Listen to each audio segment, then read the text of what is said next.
the journey out of Mormonism can be really challenging, and we just want to encourage you to be patient with yourself on that journey.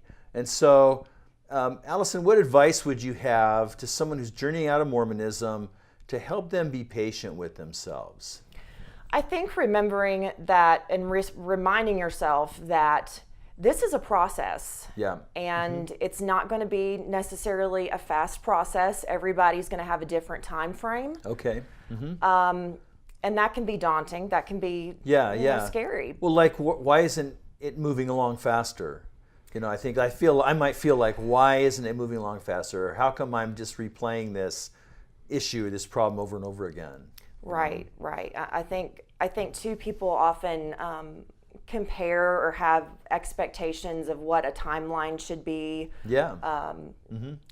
Again, because they're coming from a church where everything is laid out at a certain time, and you think things should be done in an orderly fashion, when really God's at work and you're on His time. Or you might meet people who've also come out of Mormonism or some other similar, and it happened a certain way for them. Yes. And so I think, what's wrong with me? Why is it not happening that way for me? Yeah. Every journey is different. Every story is different. Right. So we can't really compare. You can't. Yeah. And it's easy to compare. And it's also, when you do that, it oftentimes does not lead to make you feel good. Right, exactly. Usually we'll compare our worst against somebody else's best. Right. And you always end up losing that. Right. And that's where you have to remember that God brought you out of the LDS church. Right. He's with you on this journey. Yeah. And everybody's different. Yeah.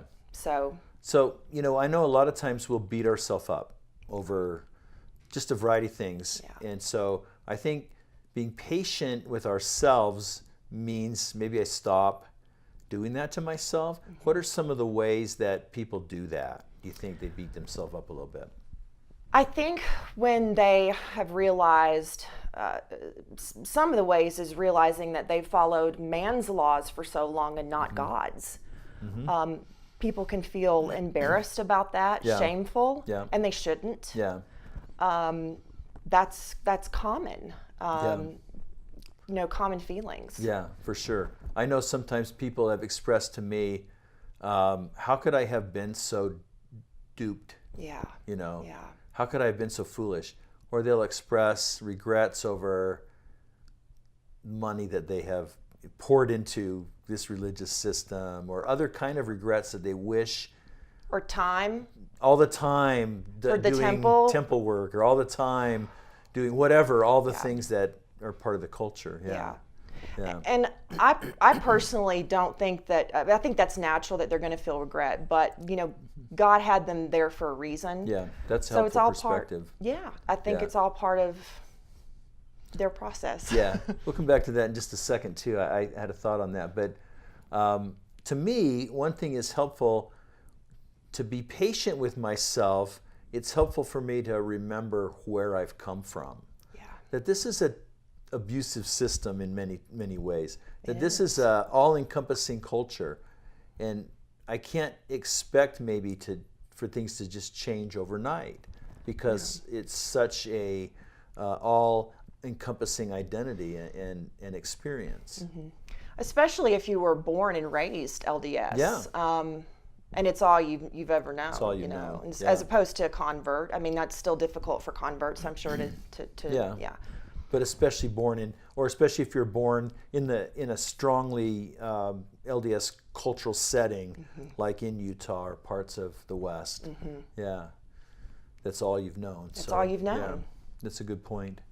Well, I just want to encourage our viewers on this topic that part of being patient with yourself is really trusting the process to God. You mentioned that. Let's talk a little bit more about how to trust God with this and how to think about that. How do I get to that place of trusting God with this journey? I think that when you come to the realization and God is just, obviously had the scales fall from your eyes, and you know that the church isn't true, that He's the one that told you. And if He can tell you and reach where you're at, then if you lean on Him and look to Him throughout this entire process while learning more about yourself, He's going to get you where he wants you to be. Okay. You know, and Yeah. because he always keeps his promises. Yeah. So I've seen God work in this at least small area. He's brought me to this understanding of reality, so I can trust him with the future. I can trust him with the past. You mentioned earlier how like all of those wasted years and all the regrets that God is part of his story too, part of his Yes. plan too. I can trust where he's going to take me, and I can trust him with the timeline of getting me there. Right. Yeah. So I hope this is helpful to you. Be patient with yourself. It's a long journey. Don't compare yourself to others, and you really can trust God to see you through, to take you where he wants you to be. Thanks for watching today.